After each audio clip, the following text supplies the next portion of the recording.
Este episodio de Subgénera es una producción de Convoy Network. A principios de los años 60, ser una persona de raza negra y vivir en Estados Unidos era suficiente para saber que el color de la piel determinaba tu modo de vida y las metas a las que podías aspirar. La discriminación y los prejuicios raciales dominaban todas las esferas de la sociedad norteamericana. La comunidad negra debía librar numerosas batallas todos los días en busca de que se respetaran y reconocieran sus derechos. Things gonna get greater later when black men declare war. Dentro de este opresivo panorama, una de las pocas expresiones artísticas afroamericanas que no solo estaban permitidas, sino que eran aceptadas por la sociedad blanca, fue la música del llamado sonido Motown. Motown fue una discográfica fundada en Detroit que creó y consolidó una forma de hacer música y dar espectáculos. Baby love, my baby love, I need you, oh, I need you. El sello se encargó de pulir e impulsar el trabajo de artistas negros, la mayoría provenientes de barrios empobrecidos y con escasas oportunidades educativas. Su riqueza era un talento enorme.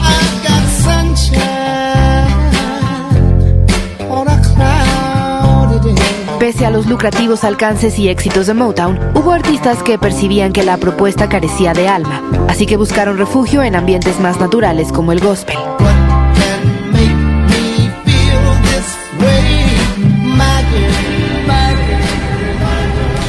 El optimismo de Motown no fue el único que llegó a su ocaso. También los ideales hippies, y con ello vino un sonido mucho más agresivo y rítmico que comenzó a surgir en medio de la crisis económica y espiritual que cimbraba las ciudades. Esta corriente fue bautizada como funk. Convoy presenta Subgénera primera temporada. En este episodio, funk. La palabra funk se utilizó durante muchos años para describir algo que era desagradable, como el olor a la basura, alguna situación que parecía extraña o un estado depresivo. A pesar de lo negativo de la connotación, la música que fue bautizada como funk era todo menos depresiva o repugnante. Por el contrario, elevaba el espíritu y mejoraba el humor de quienes la escuchaban. Hasta este punto, la música de la corriente principal estaba en manos de músicos blancos, quienes le daban prioridad a los sonidos agudos. En cambio, la tradición de géneros que luego derivaron en el funk, como el rhythm and blues y el soul, exigen que la música tenga más énfasis en la base rítmica. El tambor fue el primer instrumento creado por la raza humana, y el funk tomó este principio primitivo de comunicación para mezclarlo con líneas melódicas. El efecto es inmediato. Algo conecta en lo más profundo del ser como un llamado tribal, y es imposible no sentir el llamado a moverse con su ritmo. El funk tuvo un indiscutible y carismático creador, James Brown, cuya historia revisamos en el episodio 2 de Precursores. James Brown, como tantos otros, creó su estilo a partir del gospel. Todo el fervor del canto religioso le sirvió para desarrollar sus presentaciones en vivo.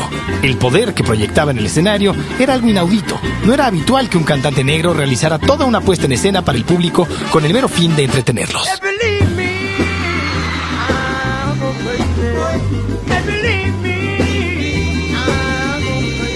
No había un movimiento en escena que no estuviera calculado, desde el éxtasis que rayaba en el colapso hasta sus movimientos de manos y pies para indicar un cambio en la canción.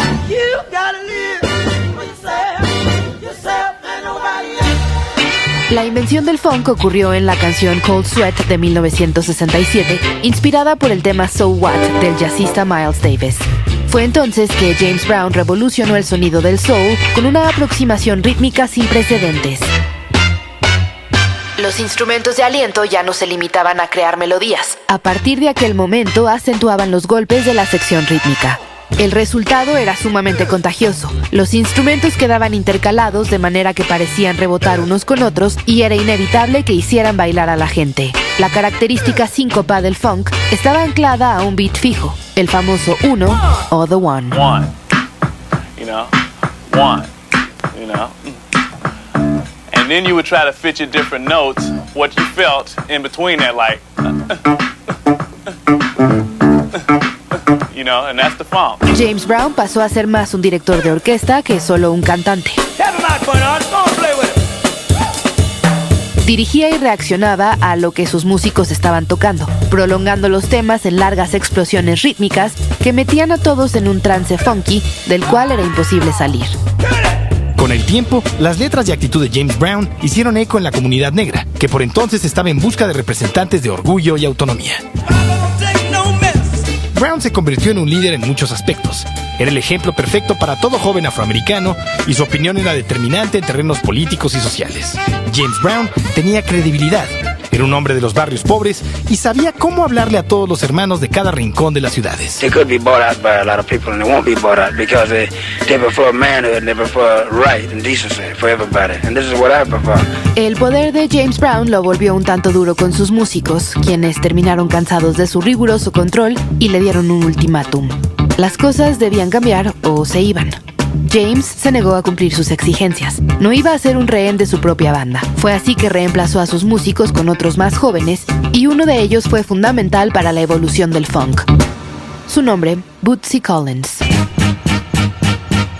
Al igual que James Brown, Bootsy tenía ideas frescas e innovadoras que aportar a la banda. Además de ser un bajista extraordinario, la vitalidad e inocencia de su juventud le permitían ser muy aventurado y abierto con sus propuestas musicales. La flamante banda construyó un enorme muro rítmico que crecía conforme avanzaba el show y hasta tener a todo el público saltando y cantando con ellos.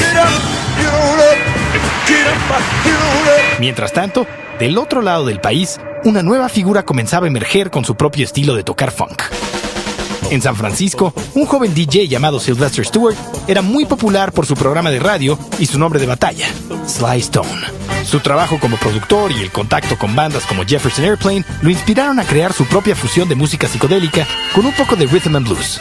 Así nació Sly and the Family Stone. Aparte de su contagioso ritmo, el grupo llamó la atención al ser una de las primeras bandas de la escena musical que no parecía tener problemas raciales ni de género. Hombres, mujeres, blancos y negros compartían el escenario por igual. Su mera presencia en televisión nacional enviaba un fuerte mensaje a toda la sociedad. Sly and the Family Stone era un símbolo de lo que Estados Unidos y el mundo podrían ser si se derribaran los prejuicios, demostrando que la integración racial era posible. Todos en la banda sabían que estaban creando algo nuevo, cosa que los emocionaba enormemente y que proyectaban en sus conciertos. Los enormes afros que lucían y su vestimenta colorida serían también el modelo a seguir para la moda de la escena funky. Sly and the Family Stone era un acto completamente opuesto a la tradición de Motown. No usaban uniformes, no eran un grupo vocal con una banda detrás y su show no estaba cuidadosamente diseñado para entretener a la audiencia. Sus integrantes tocaban sus propios instrumentos, cantaban y aportaban elementos clave para el sonido del grupo y, lo más importante, proyectaban una sensación de hermandad entre ellos.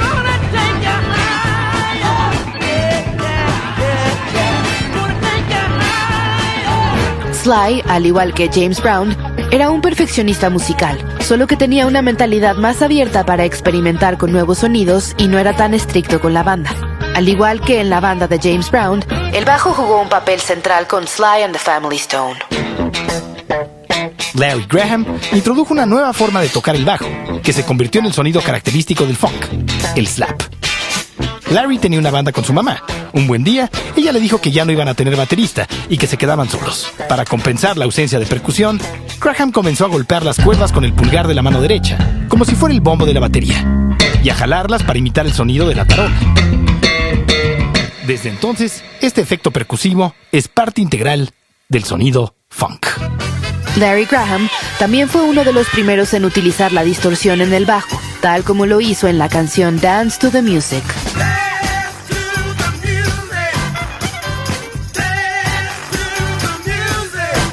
De pronto, el bajo pasó de ser un instrumento de apoyo para la guitarra a convertirse en la figura central.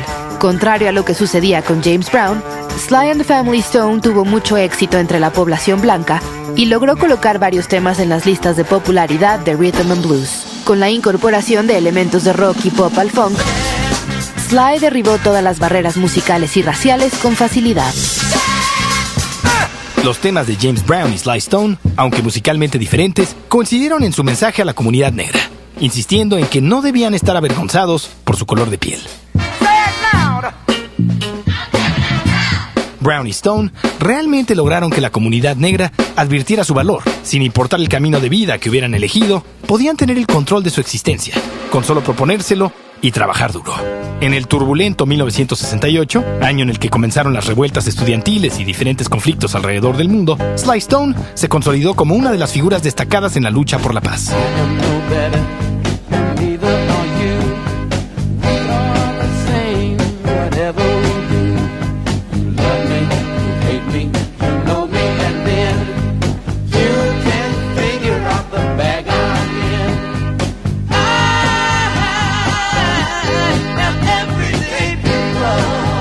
Pero al igual que la utopía hippie a finales de esa década, el optimismo de Sly se derrumbó ante la oscura realidad norteamericana. A pesar de la oposición de los directivos de Motown por su alto contenido político, What's Going On de Marvin Gaye capturó el sentir del público norteamericano sobre temas como la integración racial, la guerra de Vietnam y las dificultades de la clase trabajadora. War is not the answer, for only love can conquer hate. You know we've got to find a way to bring some love in here today. Por un lado, el éxito de la canción representó la globalización de los mensajes de James Brown y Sly Stone mediante un nuevo subgénero del funk, la música bailable, posteriormente bautizada como música disco. De igual manera, algunos artistas de Motown adoptaron el funk como vehículo de expresión artística y crítica social. Stevie Wonder, el niño de oro de la disquera, quedó contagiado por el funk y a los 21 años tomó el control de su música. Los tiempos estaban cambiando. Era el momento de dejar de ser niños inocentes y madurar y convertirse en adultos responsables. When you believe in things that you don't understand and you suffer, superstition ain't the way. La crisis económica golpeó severamente a la comunidad negra, invadida por un flujo desmedido de drogas duras que se comercializaban en los barrios pobres. El crimen también aumentaba exponencialmente. But you're crying anyway, 'cause you're all broke down. It's a family affair. Get past the people, get past the hitman. James Brown, abrumado por el asesinato de Martin Luther King y con el peso de convertirse en el próximo vocero de la comunidad afroamericana, dejó a un lado los comentarios sociales. Así, para tratar de acabar con todo espíritu violento, el ídolo decidió concentrar sus esfuerzos en temas más lúdicos que celebraban el ritmo. Sin embargo, la actitud autoritaria de Brown comenzó a derrumbar la buena relación que hasta entonces había mantenido con su nueva banda. Bootsy Collins y su hermano Catfish decidieron abandonar a Brown y con ellos una buena cantidad de sus músicos. En cuestión de meses, el dinero comenzó a escasear y los hermanos tuvieron que ingeniárselas para crear algo que les permitiera subsistir y existir en el medio musical. La solución fue formar un conjunto que por un tiempo se presentó como la antigua banda de James Brown. Bootsy tuvo la idea de darle un toque especial a la banda, inspirado por la corriente más popular del momento, el glam rock. Enfundados en capas brillantes y todo tipo de ropa estrafalaria, la nueva banda comenzó a llamar la atención del público y empresarios, aunque a alguien más se les había adelantado con la idea. George Clinton era un ex peluquero de Detroit que tuvo cierto éxito en Motown con su banda The Parliaments, quienes no aspiraban a ser más que una versión barata de los Temptations. Aburrido de ello, Clinton ideó el concepto de otra banda, Funkadelic. La música del grupo se enriquecía de corrientes como la psicodelia, el space rock, los cómics, la ciencia ficción y el estruendoso volumen de los proto-punks MC5. Entre su vestimenta, que a veces rayaba en lo demencial, y el contagioso funk que interpretaban, Funkadelic tuvo un gran impacto en la población más joven. En cuestión de poco tiempo, Bootsy y Clinton se encontraron y decidieron unir fuerzas para crear un colectivo sin precedentes, Parliament Funkadelic, o P-Funk. Bootsy se encargó de enseñarle los secretos detrás del funk creado por James Brown a Clinton, y este lo contagió de su alocada visión futurista. Hasta entonces, los afroamericanos estaban excluidos del mundo de los superhéroes o las películas de ciencia ficción, quedando reducidos como personajes secundarios o villanos. El demencial show de P-Funk vino a personificar y llenar ese vacío cultural y despertó la imaginación de la comunidad negra. Well, all right. Star Child, citizens of the universe, recording angels. We have returned to claim the pyramid. Mothership Connection. La razón de su elaborada escenografía, nombres ridículos, conceptos espaciales y letras que iban de lo cómico a lo absurdo era alejar a los jóvenes negros de la violencia, el crimen y la pobreza. Todo a través del humor. Star Child here, citizens of the universe. I bring forth to you the good time. La realidad era demasiado sombría para crear canciones que los deprimieran o hicieran enojar. Era mejor burlarse de ella. El colectivo no tenía límites. Dejaban que el funk fuera libre y los llevara a donde tuviera que ir. Fue así que crearon un show de enormes proporciones que llenaba estadios, pero siempre bajo sus propios términos.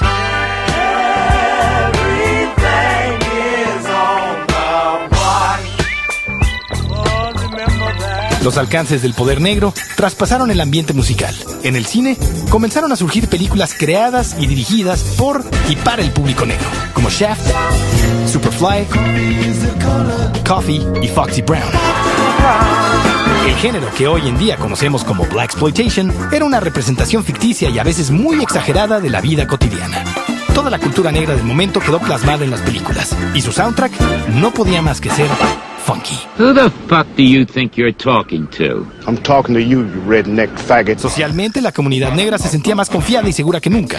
Ya no tenían que esconder sus raíces africanas ni avergonzarse de su identidad. A mediados de los 70, el funk era el nuevo estándar para los músicos que quisieran estar dentro de la moda, pues el funk era la música predilecta de los jóvenes. Programas de televisión como Soul Unlimited, The Midnight Special o el mega popular Soul Train dedicaron buena parte de su tiempo a presentar a las mejores exponentes del funk. Con ello, mostraron a una juventud negra alejada de la imagen negativa que aparecía en los noticieros. En un parpadeo, todo el mundo quería ser parte del funk. Incluso grandes monstruos del rock británico como Led Zeppelin y los Rolling Stones se aventuraron a grabar algunos temas funky para estar al corriente con los nuevos tiempos. Los músicos blancos también quisieron dejar huella en el mundo funk. Desde Escocia apareció la excelente Average White Band, quienes comenzaron tocando covers de James Brown y después llegaron al primer lugar de las listas estadounidenses con el tema Picking Up the Pieces. Lo mismo sucedió con Wild Cherry, una banda de músicos blancos de Ohio con un auténtico sonido funk que catapultó su único triunfo. Play That Funky Music. El tema llegó a la cima del éxito, mismo que se esfumó en cuanto la gente descubrió que no era negro. Sin embargo, no todas las bandas lograron tener grandes éxitos, pues su sonido era demasiado duro o sus temáticas creaban cierta resistencia con los directivos de las disqueras. Las estaciones de radio habían endurecido su postura sobre lo que transmitían y se habían vuelto muy conservadoras. Es así que muchas de las bandas funk comenzaron a aligerar su sonido para lograr sobrevivir y llegar a un público más amplio. Kenneth Gamble y Leon Huff, un par de productores negros de la naciente disquera CBS, fueron las dos mentes que planearon la renovación del funk con el grupo Earth, Wind and Fire. Las nuevas cabezas del género conservaron la pulsante base rítmica del funk y le añadieron más metales y arreglos de cuerdas para darle un sonido más elegante. De esta forma, el funk se volvió más sofisticado y agradable de escuchar. No solo le gustaba a los blancos, también a la naciente comunidad negra de clase media, cuyo poder adquisitivo iba en aumento.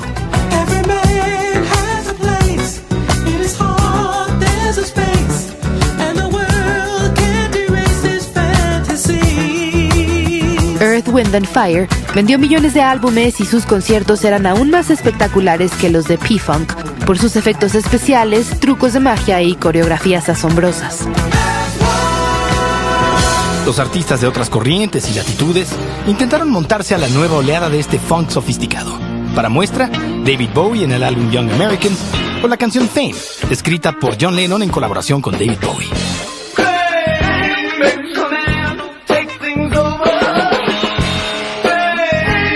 Con la ayuda de Gamble y Huff, uno de los grupos infantiles de Motown, los Jackson 5 también pasaron por una transformación.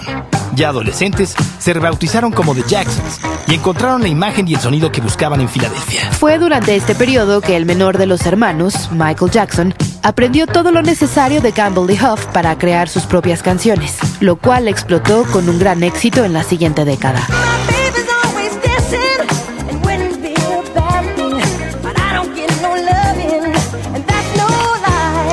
Al cabo de poco tiempo, este funk dócil fue el artífice de una de las corrientes dominantes de la mitad de los 70, la música disco.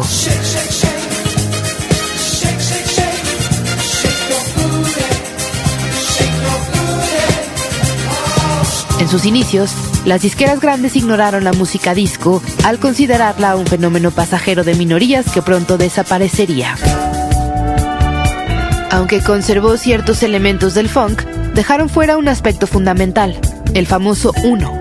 En el disco todo era un ritmo constante e hipnótico que resultaba mucho más fácil de bailar.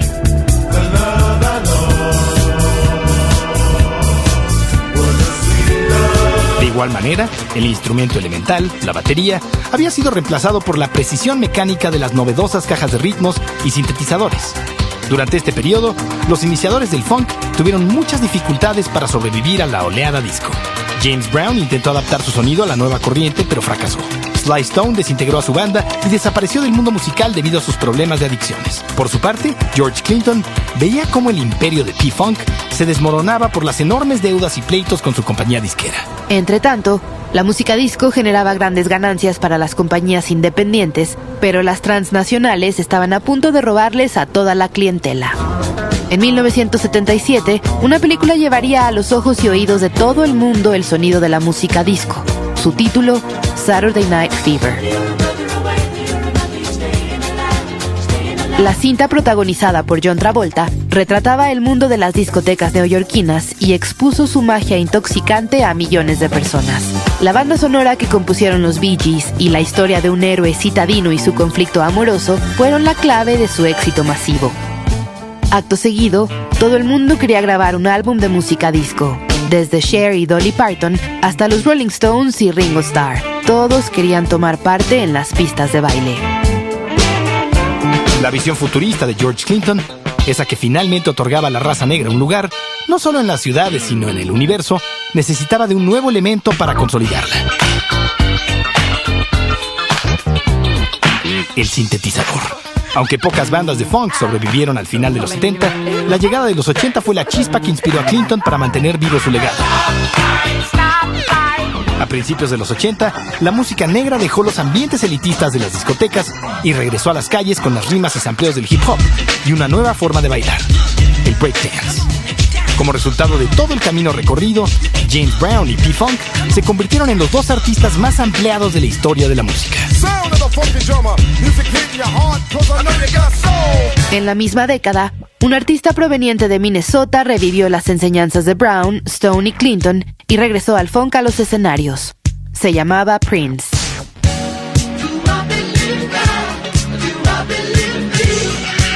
Aunque tiempo después se inclinó más por el rock y el pop, Prince comenzó su carrera con un marcado sonido funky que parecía haber quedado sepultado en la década anterior. Para la década de los 90, el funk pareció resurgir entre canciones de diversos artistas como los Red Hot Chili Peppers, Jane's Addiction y Lenny Kravitz. Otro de los grandes exponentes del funk en los 90 fue Jamiroquai, quienes se volvieron muy populares con su sonido retro, ayudados por la vestimenta y bailes de su cantante y compositor J.K.